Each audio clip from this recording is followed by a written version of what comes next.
wabarakatuh. Waalaikumsalam warahmatullahi wabarakatuh. Ibu-ibu, selamat datang dan terima kasih atas kehadiran ibu-ibu semuanya.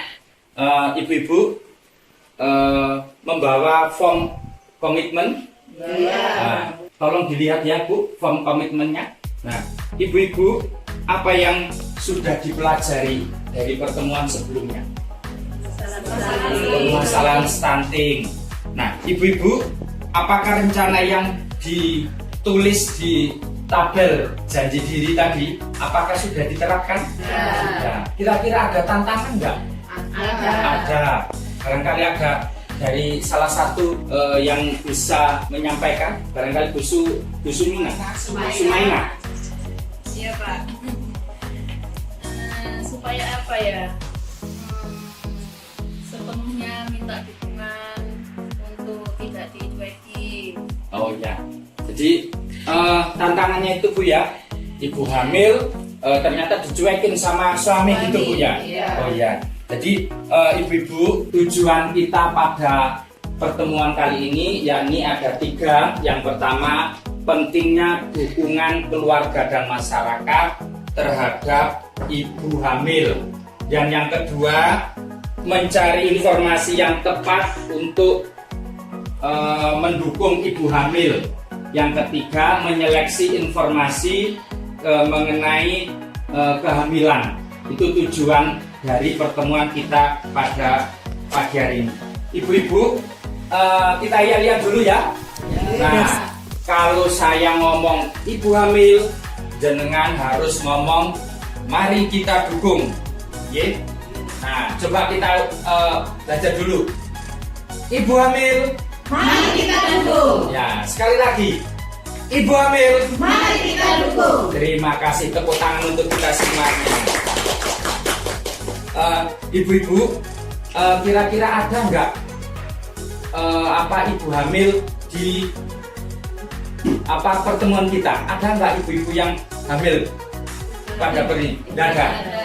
Terus ada nggak di rumah ibu yang ada hamil? Ibu hamil ada. Tetangga ada. Nah, kira-kira apa perhatian atau dukungan yang kita berikan kepada ibu hamil Bu?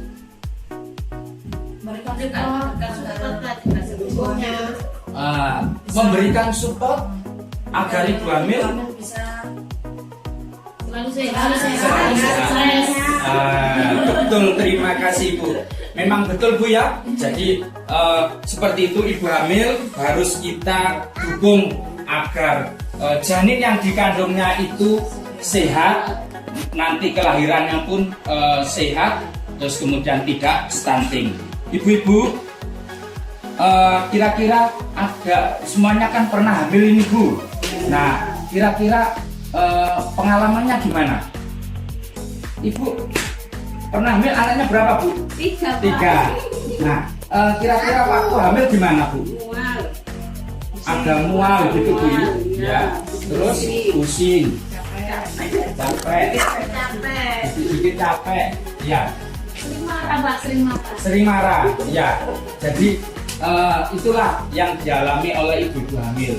Nah, kalau tidak didukung oleh keluarga dan masyarakat, maka nanti akan menjadi beban. Akhirnya bayinya menjadi stres, bayi yang dilahirkan menjadi tidak sehat.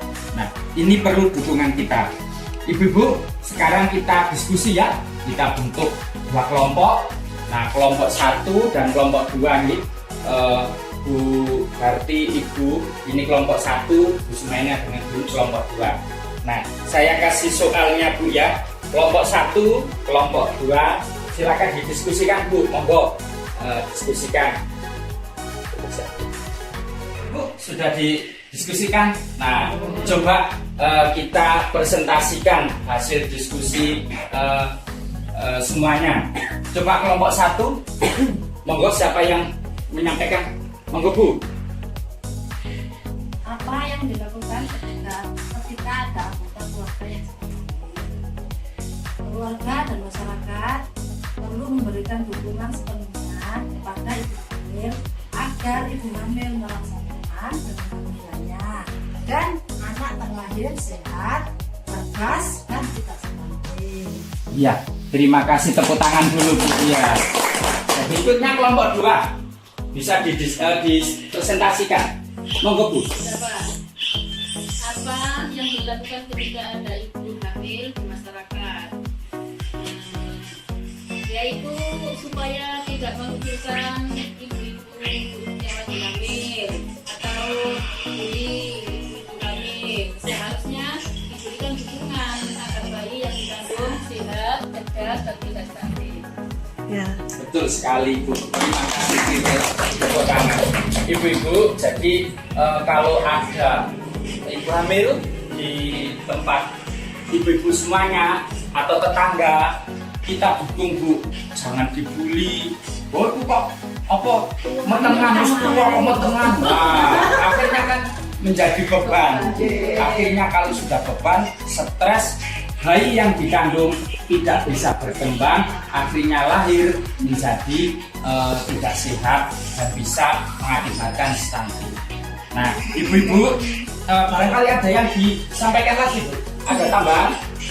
Tidak, ya, tidak. Sekarang ibu-ibu, pesan saya bahwa hasil diskusi kita, yakni keluarga dan masyarakat itu harus mendukung kepada ibu hamil agar dukungan tersebut sangat penting bagi ibu hamil dalam rangka pencegahan penanganan stunting. Karena kalau kita dukung, maka bayi yang dikandung akan sehat, cerdas, ibu hamil nyaman sehingga tidak stunting. Kemudian ibu-ibu, sekarang kita diskusi lagi ya.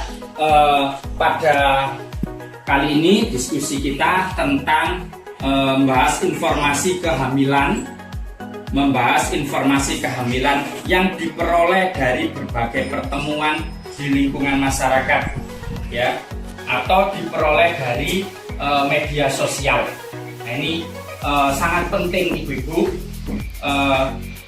Informasi tersebut bisa kita dapat dari kelas ibu hamil, dari posyandu, dari P2K2, pertemuan P2K2 seperti kita kali ini. Nah, ibu-ibu, kita bagi kelompok 1 dan kelompok 2. Kita bahas tentang kelompok 1 membahas informasi kehamilan yang diperoleh dari berbagai pertemuan di lingkungan masyarakat, yakni dari kelas hamil, posyandu, juga dari pertemuan P2K2. Nah, sedangkan kelompok 2 ibu membahas informasi kehamilan yang diperoleh dari media cetak dan online, bisa dari WA group, terus bisa dari internet dan lain sebagainya. Nah, ini didiskusikan, nanti kita presentasikan bersama-sama. Monggo Ibu, diskusinya sudah selesai, bisa dipresentasikan hasil diskusinya. Tadi kelompok 1 ya Bu ya, sekarang giliran kelompok 2 untuk menyampaikan hasil diskusinya. Monggo Bu. Siap Pak. Pertanyaan, membahas informasi kehamilan yang diperoleh dari media cetak dan online. Jawabannya, memperoleh informasi tentang kehamilan tetapi perlu dicek atau diklarifikasi pada sumber informasi tersebut. Ya, betul itu kelompok 2 Nah, sekarang kelompok 1. Pertanyaannya, membahas informasi kehamilan yang diperoleh dari berbagai pertemuan di lingkungan masyarakat. Jawabannya ada 2. 1. Berbagi pengalaman dengan calon ibu lainnya. 2. Memperoleh informasi dan pelayanan kesehatan bagi ibu hamil, bayi dan balita. Iya, aplaus dulu Bu, terima kasih. Jadi ibu-ibu, itu menurut panjenengan sedoyo hasil diskusi itu. Nah, ibu-ibu, informasi tentang kehamilan itu sangat penting bagi ibu hamil terkait dengan janin yang dikandungnya ibu-ibu. Kita harus pastikan informasi yang kita peroleh itu betul-betul valid, Bu ya. Nah, kemudian harus menyampaikannya dengan baik juga. Nah, ibu-ibu, terdapat beberapa sumber informasi yang kita jadikan rujukan untuk mendapatkan informasi tentang kehamilan. Bisa dari posyandu, bisa dari kelas ibu hamil, bisa juga pada pertemuan P2K2. Ibu-ibu, penting sekali dalam hal ini untuk mendapatkan informasi tentang kehamilan tadi, Bu, guna mendukung agar kehamilan yang dikandung bisa sehat, kemudian bisa cerdas, dan bisa tidak stunting. Ibu-ibu, sekarang kita bermain ya. Nah, aturannya nanti jenengan berdiri, sebelah kanan nanti setuju, sebelah kiri tidak setuju. Nah, ini terkait dengan fakta atau mitos di situ. Ayo Bu, kita main. Sekarang kita bermain atau game Bu ya, biar ibu-ibu senang gitu. Nah, kita kali ini nanti jenengan setuju geser ke kanan, kalau tidak setuju geser ke kiri. Saya bacakan soalnya, nanti jenengan geser gitu Bu ya, sesuai pendapat jenengan. Apakah ini fakta atau mitos di situ Bu ya. Nah, nanti kasih alasan Bu. Kalau jenengan setuju alasannya apa? Tidak setuju alasannya apa? Gitu Bu ya? Iya. Nah, sekarang pertanyaannya Bu, saya bacakan.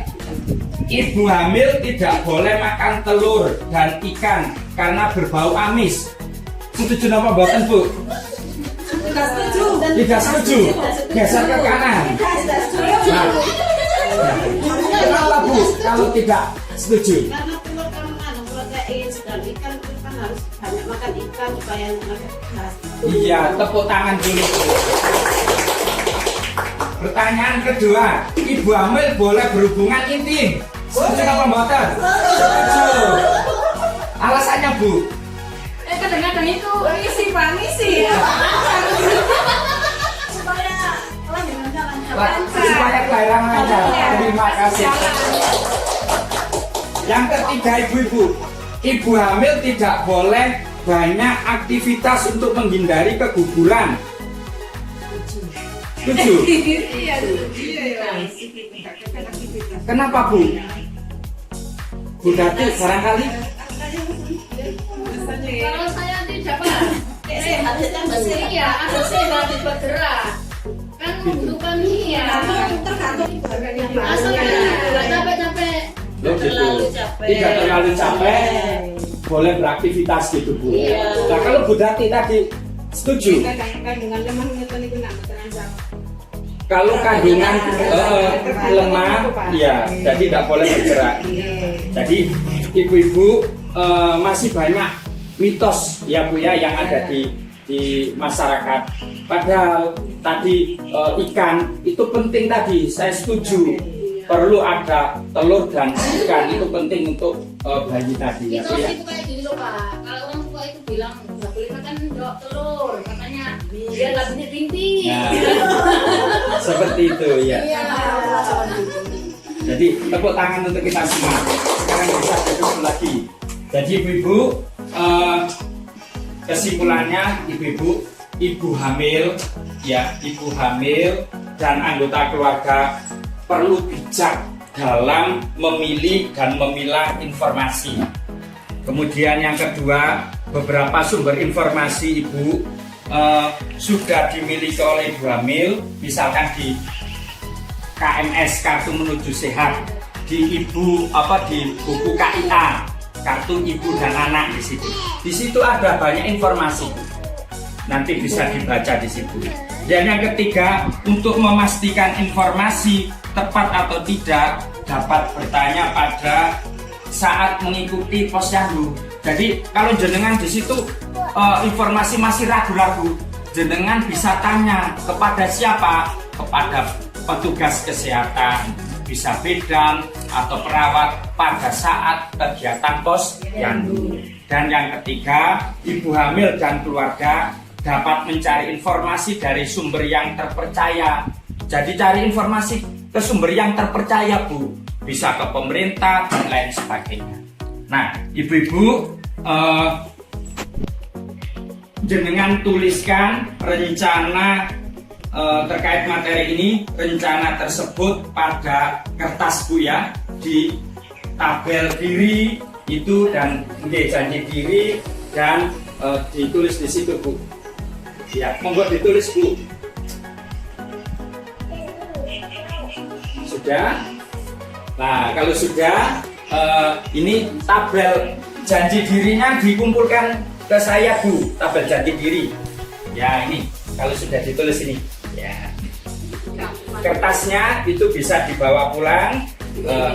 Nah, ibu-ibu, terima kasih atas kehadirannya. Sekali lagi ibu-ibu, kita perlu dukung ibu hamil agar janin yang dikandungnya sehat, kemudian cerdas, ibu bayinya nyaman, sehingga proses bayi yang dikandung tidak stunting.